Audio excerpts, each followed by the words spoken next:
come as a surprise to many of you, but I have not as yet written my own biography. When I do, there will be a chapter in it called Interesting People That I Have Met.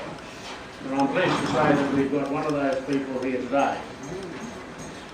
Born in the Brisbane Valley, had his first job in the bank, studied accounting, became accountant for the St Andrews Hospital, realised that they were running short of money, so went out fundraising for them, and he turned that fundraising effort into an international fundraising organisation called Compton International Fundraising. He had branches in New Zealand, the United Kingdom, Canada and South Africa. So he was on the world scene. During that period he had a great interest in people of advanced years. He was an national director of National Seniors, and he was president of that organisation, or chairman of that organisation for, I suppose, 25 years. So that's a fair indication of his zeal for that particular cause. During that time he became an advisor to the Commonwealth Government, he became an advisor to the United Nations, he was awarded an Order of Australia in 1993 for his services, and also the Commonwealth Medal.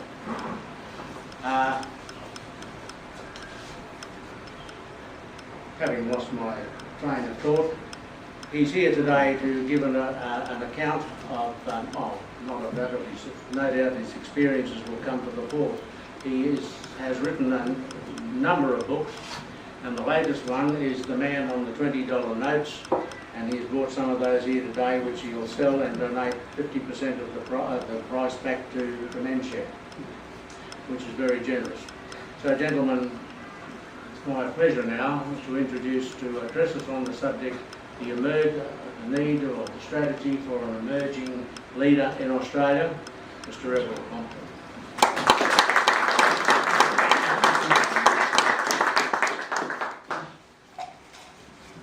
Well, first of all, can I apologise for being inappropriately dressed for a men's shed? My friend Connery didn't tell me to wear a green shirt. That was the start of it all, but I'm going from here to address them the 40th anniversary lunch for National Seniors. It's 40 years since I was on the initial board that started it, and I've got to go into where there's going to be a lot of well-dressed people at this luncheon, so I had to get appropriately dressed. And after that, I've got to go to the Queensland Club for another function, and you can't get into the Queensland Club unless you look like the King of England from the British Empire. The whole thing. Otherwise, I would have got a loan of one of Connery's shirts, and I would have been right. But thank you for inviting me to come here today. It's to the best of my knowledge, you're the first men's shed I've ever addressed. I've heard a lot about men's sheds, and when I was chairman of National Seniors, I watched the growth of the movement that's all, as you know, it's all over Australia now. And I'm delighted to hear from Bill, all the things you do. I always thought you men's sheds, you came down here and worked away and bored holes and things and chipped away at things and whatever. Bill tells me you actually do some Tai Chi. Shocked me to the core. I couldn't imagine Bill doing Tai Chi.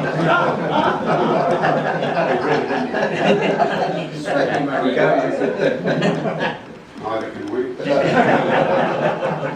Anyway, I want to have a chat with you about what I call the search for a nation builder. One of the problems with the world at the moment is that there are very few leaders of stature on the world scene.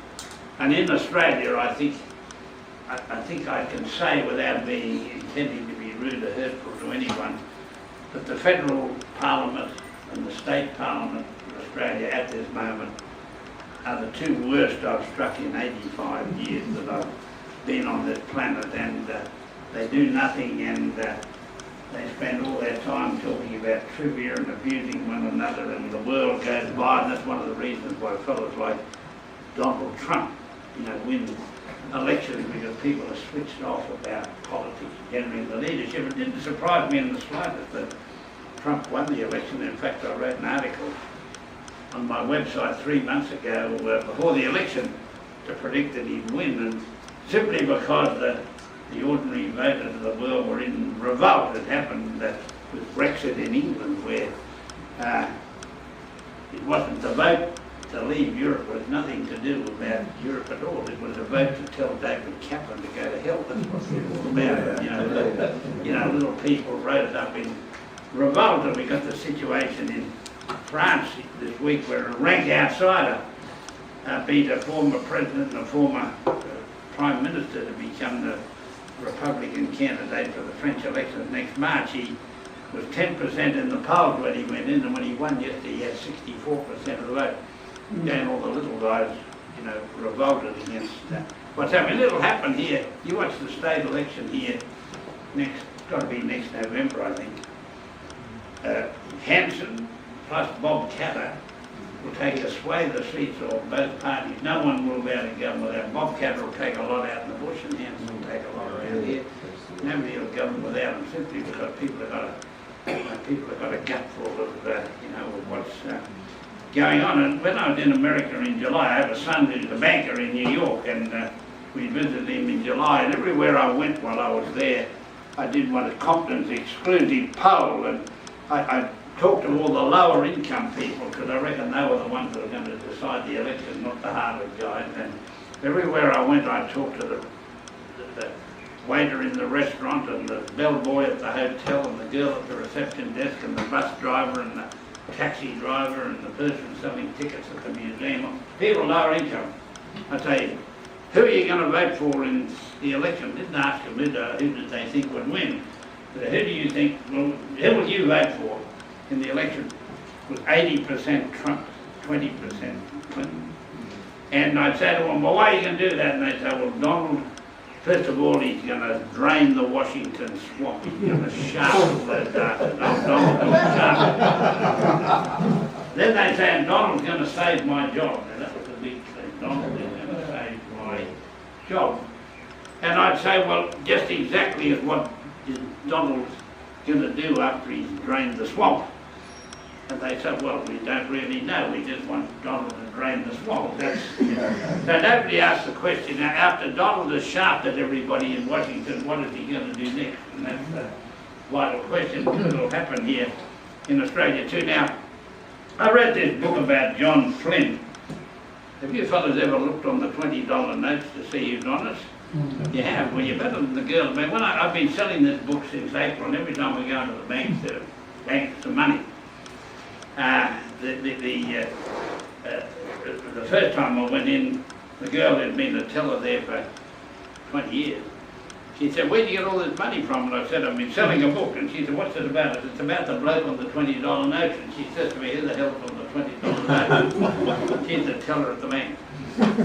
So, people, we don't take much note of them, but there's not very many Australians who've got their pictures on banknotes, only a handful in their life. And John Flynn was one of them, and I've written this book, The Man on the $20 Note, because Flynn, in my view, was the last great nation builder that we've had. And I'll tell you a bit about him, but I was fascinated about him as a boy. I was born up lived in the Brisbane River Valley, went to two little schools, one called Linville, one called Montreal, had about 10 kids in each, and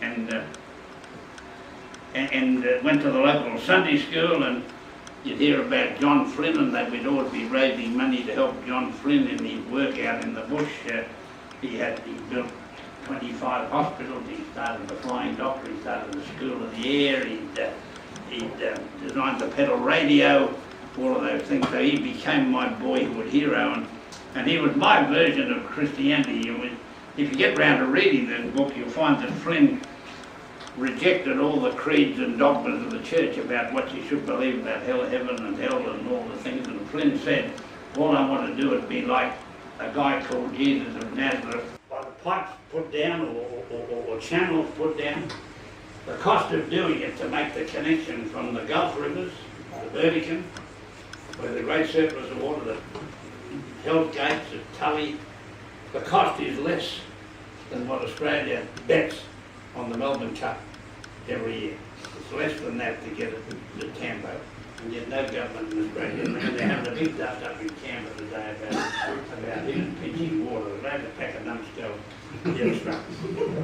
Now, and so that was one of Flynn's great legacies to Australia. He died in wondering about it. Now, there were all sorts of other things that Flynn did that were important to Australia. But the facts of the matter are that when Flynn died in 1951 of cancer,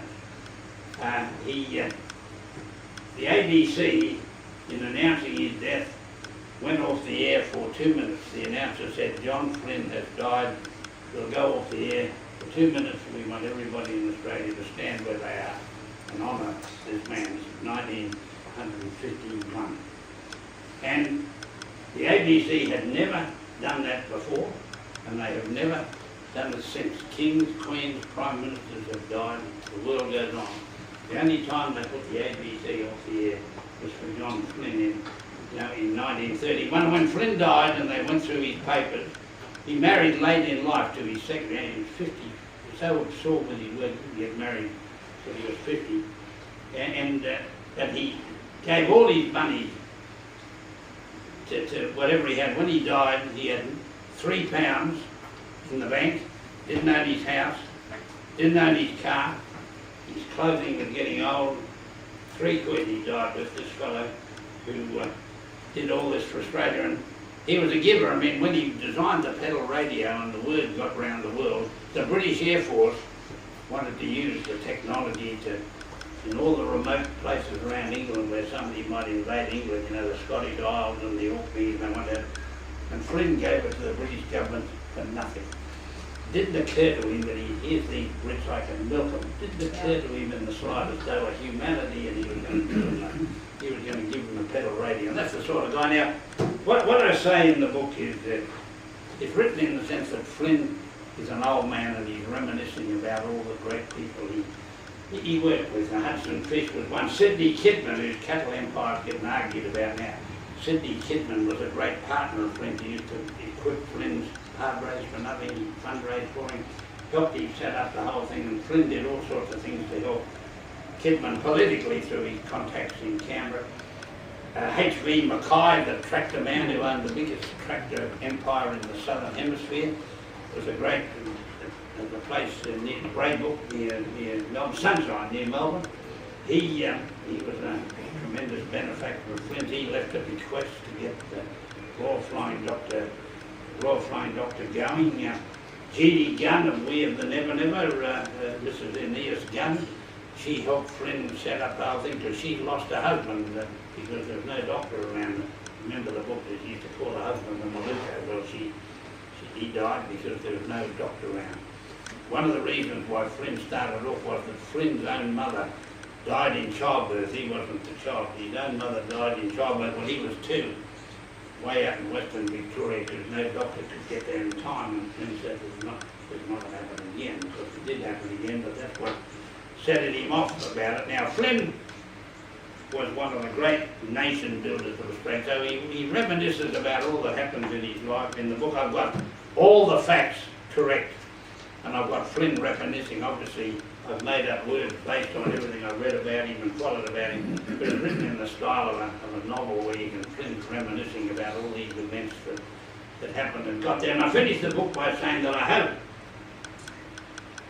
some young people around Australia might read the book and decide that 1 or 2 or 3 of them are the next John Flynn. We haven't had a John Flynn since 1950. You tell me somebody who did nation building stuff like this since 1951. You can't find it. You can't find anybody that has the guts of Hudson Fishing starting Qantas out in Mulberry since now worldwide airline. Sidney Kidman starting a couple empire out of nothing. We haven't made these sort of guys. So I put in the book that I hope a young person might read and be the next John Flynn. It might be a woman, it might be Joanna Flynn, but I hope we'll do it.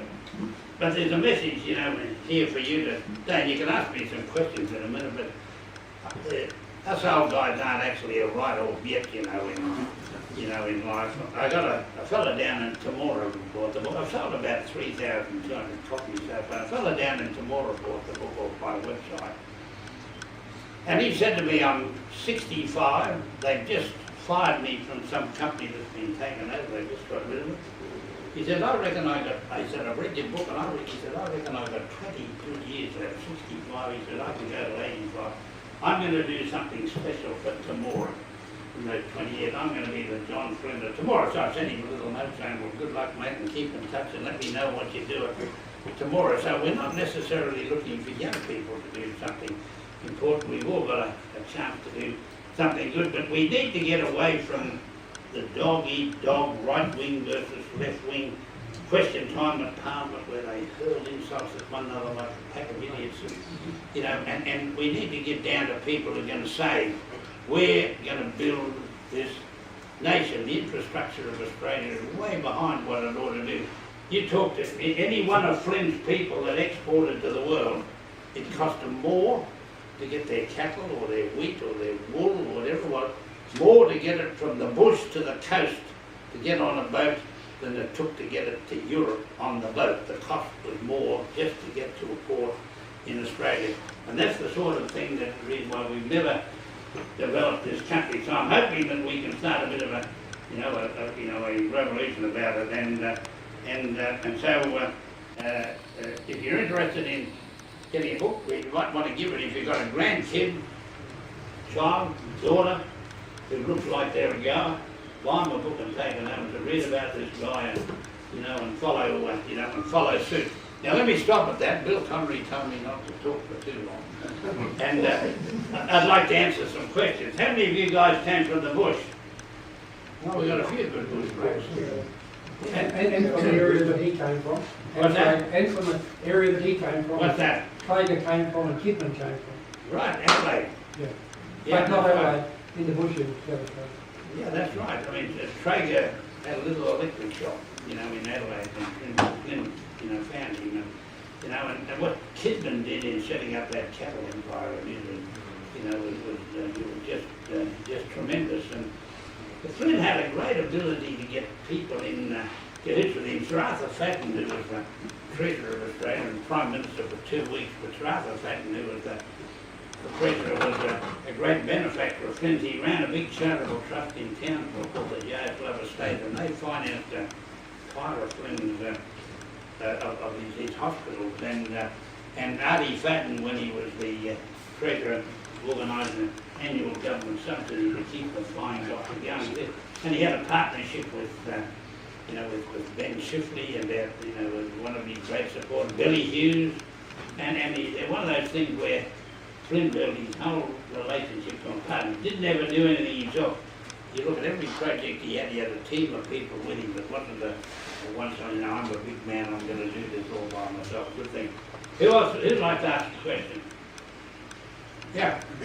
What happened to Flynn's wife when she inherited the 3 pounds? Sorry? Flynn's wife, when she inherited the 3 pounds, how did she survive? Did people look after her? I'm not. Flynn's wife? Flynn's wife, she was a gene bed. No, she wasn't a doctor. Okay, but the point I'm making is, you said when he died, he had 3 pounds to his name. Well, she lived on a pension for the rest of her days, and in a house provided by the church. Yeah, he left her no money at all. Now, she was quite happy. She used to get around with him and help him in his work and what have you, and utterly devoted to him. And so, yeah, she lived in poverty, or close to, but, that was the life they chose, and, not too many of us would be willing to do the same. But that's the sort of thing, back in those days, you used to get people willing to make these enormous women from the city, because they so admired Flynn, they'd go all the way to Indominka to work the hospital there. There were some of the wildest blokes in Australia living in the Indominka district. And these women would go out there and stay there for years because Flynn asked them, and they'd work for absolute pittance. And he always had people wanting to come and work for him because, they did that all with their own money. Yes. They didn't get a loan of money from anyone. Everybody told them that the airport was going to be a dud. Everybody told them they'd go bankrupt. All sorts of people stopped the wagon trying to build the airport there. Yeah, they're sort of Flynn's in the making, those fellas. Flynn did his empire all over Australia. That's sort of informal. the building of that airport's an extraordinary achievement. I know the Wagners personally, and I went to school with them. Well, he's way below me, but I was an old bloke and he was young, but I knew the Wagners at school, but I was into it, lived in it. They're good blokes. Yeah, I think they fall into that category. Yeah, we need a few more Wagners. Yeah. Who else got a question? Yeah. Our politicians, do you think it's because we don't pay them enough that we get money? Pay them too much. Now look, well first of all, I think the current bunch are paid more than they're worth.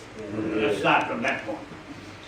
But I believe that one of the reasons why we don't have people of quality is that the pay's too low. I mean, if you go to work for BHP, you can be on the fourth rung of BHP and still be getting more than Prime Minister of Australia. I mean, this is Exactly.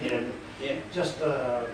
We just had this debacle with QR, Yeah. and while that was happening, one of the leaders of the QR company was overseas in Europe, touring around Europe, and while he was over there, they paid him a $77,000 bonus. Yeah. And his wages were $637,000. He's not the top man.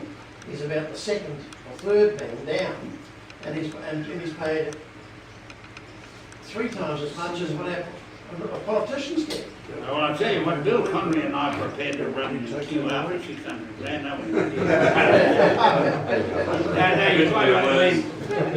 I mean, we need intelligent people in the parliament. We need people who are doers and achievers. I mean, you look at this week, we're having an argument about this week. Some act called 18C, which says that we're not supposed to say rude things to Aborigines. Well, I never intended to say rude things to them in the first place, so I don't know what they need. But they spent 3 days arguing about what's the wording that is the fine line between saying something abusive to an Aborigine or not. I mean, and they debate that for days. They then debate the backpackers tax for days, and a tiny fraction of the population, they do that, they back that for days. They're arguing about whether George Brandis was pinching money from the taxpayers for the West Australian government. So the whole week they discussed absolute bullshit. While the issue of are we going to build industries? Are we going to create jobs? Are we going to invest in the inland? And what are we going to do? Doesn't get up. But when we do that, we let them rip us off. Take the coal. Oh, mate, I've got a feeling that one way or another, between politicians, banks, doctors, I've been screwed, mate. I've just got a feeling.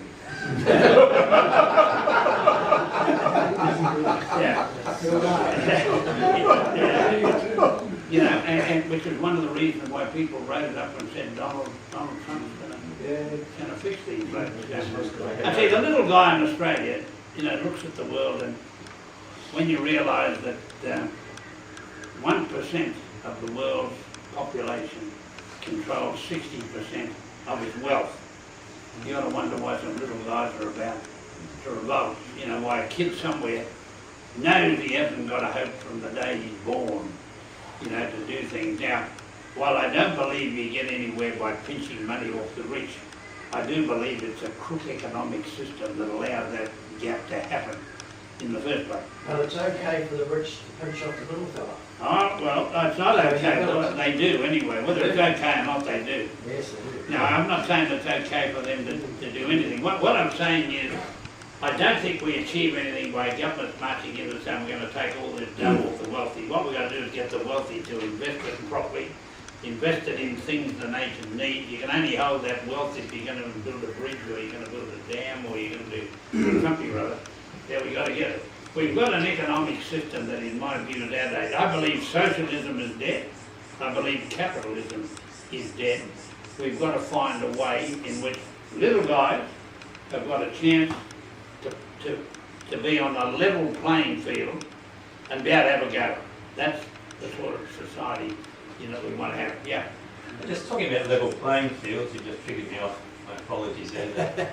Australia exports the same amount of liquefied natural gas as Qatar does in the Middle East, roughly. Yeah. They get $72 billion for it. We get less than $1 billion for the amount we export. What would happen if we weren't a clever country? What would happen if we... We're not the clever country. Well, it's not clever to let that happen. It is true that we are digging up resources in Australia and selling them for a pittance now, where if we left them in the ground until there's a shortage of them. So we get out in a natural gas worldwide, the most highly competitive thing in the world. The Yanks have got shale oil and everything competing against it. And we sell our stuff for a pittance. If we left it in the ground for 30 or 40 years, we could probably get 100 times more, for it. And so you'll find with the whole system of plundering the country now, and I wonder whether my grandkids or their grandkids are going to have anything left. Wouldn't that be better if we got $72 billion as well for the same amount we export? Well, we obviously sell it at the price we do because that's the only price Australia can get now. That's what I'm saying. My view is, well, I would say I wouldn't sell it for that price. Don't sell it. Yeah. So, Everald, could you bring us up to date with your Inland Railway project? Well, you don't need to abuse politicians again, do you? Look, I started the project 20 years ago, this modern bird, and it's important to note that Ben Shifty tried to build it in 1948, and when he lost the election to Menzies in 49, Menzies built the Snowy Mountains, which I'm not against, but the Inland Railway died and nobody took it up. Some people wanted to build it, Melbourne businessmen wanted to build it from Melbourne to Normanton, where the gold had been found back in 1890, and New South Wales and Queensland wouldn't cooperate with them. They couldn't agree on what rail gauge it ought to be all the way, and so nothing happened. And the Inland Railway has been waiting to be built for 100 years because we haven't connected. Every railway comes to the state capital. We haven't connected the inland of Australia to it so that they can deal with one another, and we haven't got any railway that points to where the world is and sort of heads, in that direction. No government has been game to take it on. John Howard wasn't in the slightest interest. Now, I happen to like John Howard, but Howard wasn't in the slightest interested in infrastructure. He wanted to take on trade unions and taxation and a whole range of things, and we got no help whatsoever, from him, and subsequent governments have been frightened. Well, they're all frightened that it's going to fail, and they'll get the blame. That's the big thing. Who's going to get the blame? So I've decided one of the things you've got to do before you go to the government with anything is to sort out who's going to get the blame if it goes wrong, because that's the crucial feature about it all. But again, it's a thing that when the first bit of it is going to be built after all the time. The Melbourne to Brisbane bit through Dubbo is now on the books to be done. In the years that we arranged for $2 billion altogether to be done to upgrade to modern standards the railway from Melbourne to Moree in northern New South Wales. It was in an importing state, so there's a good track all the way to Moree now. We still bedevilled with the problem that Queensland reckons when you come over the border it's got to be narrow gauge, which is stupidity and QR again, in the extreme. It will be built one day. We planned every section of it all the way to Darwin. We got approvals for a whole lot of it. We have governments whose vision is in their boots. They don't think that there's votes in infrastructure. There's votes if you hand out people an increase in their childcare allowance, you give them tax cuts, and they'll vote for you. If you say you're going to build a railway line which takes 5 years, 10 years to be built, no votes in that, and this is one of the problems that we face. It'll be built one day. You're young enough to see it happen. I'm not. If you look at the history of America, the great transcontinental railways, there's 3 of them mainly across America. Abraham Lincoln got them done. Obviously before they shot him. If they hadn't shot him, there would have been more. But he just said it is going to happen. And he gave the developers of the track free land all the way across America. People screamed and yelled and said, give them free land, those robbers. And Lincoln just went ahead. We got to build this railway. 3 across, because one man said it's going to happen. We haven't had that sort of guy in the Australian Parliament, to make sure it does. Yeah. Well, how are we going?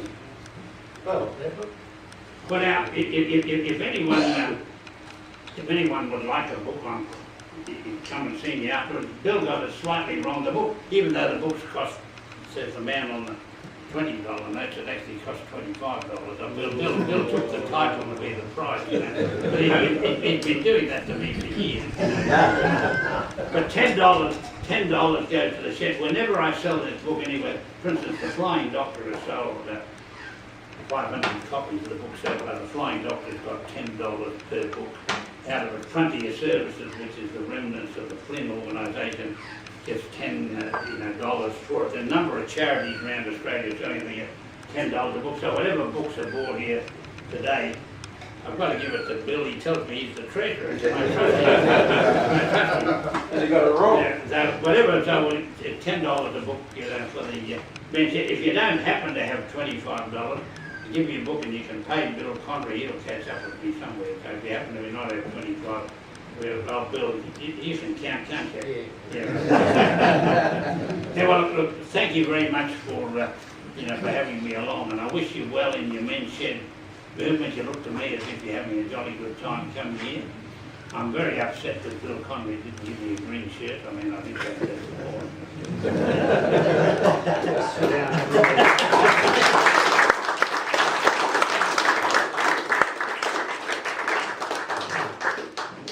Gentlemen, I think I will invite the president of the shed to say a few words and thank everyone on behalf of the store. Thank you, Everald. If you haven't already done so, I recommend you get onto Everald's website. And what he spoke about today is just a fraction of his sphere of interest on the website. Fascinating stuff, and obviously very insightful and very informed. And a couple of things interested me. One was his ratings of the Australian Prime Minister. And I have to agree broadly along my own views. Very interesting stuff.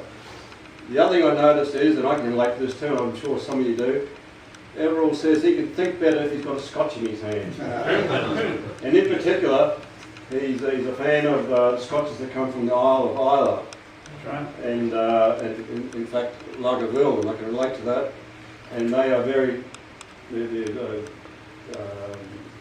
made with peat fire, so they're very smoky and they're very famous. Well, one of the things we do in the men's shed here, Everald, we also make scotch. Now this is not the smoky, peaty thing, but I can guarantee it's made from the pristine waters of Wononga Creek. And it's made by a master Celtic craftsman and distiller. Where is he? There. Keep in touch with him.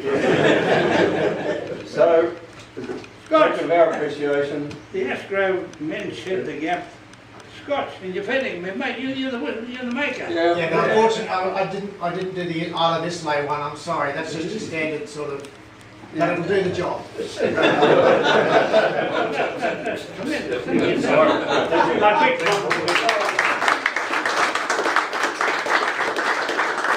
big problem for me to stop Connery from drinking. Oh, mate, I must get you a car. You must be the only Scotch maker in Queensland. I do the peat smoke and Isle of Islay one, but I didn't today and I apologise. Because I literally forgot and I just grabbed it off the shelf this morning from my home distillery and I went, oh my God, I promised that I'd make the Isle of Islay and I didn't. I'm sorry. I will. You give me your address and I'll send it to you for Christmas, I promise. No, Scotch, well, mate, I tell you, the reason why there's peat, the Isle of depends on which school you go to, whether you call it Islay or the Scots call it Islay, Islay, and it's a little island off the coast from Glasgow, one of the western islands, the bottom one. It's full of peat. The whole island is a big lump of peat, and what they do with all their whiskey is they put the whiskey through burning peat and all the smoke gets into it. Now, we don't have burning peat here, but I'm told by some of my Scottish mates who are a bit desperate that if you burn a bit of cow dung, in Queensland, a bit of cane toad, same thing. They actually make whiskey with peat in Tasmania, which is actually competitive with there's 7 distilleries in Tasmania. Which one do you drink from? There's one called Solomon's Cove in Hobart. There's one called Lark on the Derwent River. There's one called Hellier's Road at Burnie. There's another one called Nant Distillery at Bothwell. And there's another one up near Devonport somewhere. But there's one in Western Australia at Albany called Lime Burner. And they put it through burning lime. That'll sort of get you right, won't it? That doesn't kill whatever disease is. You've got nothing. Well, thank you very much. I appreciate that. Thank you.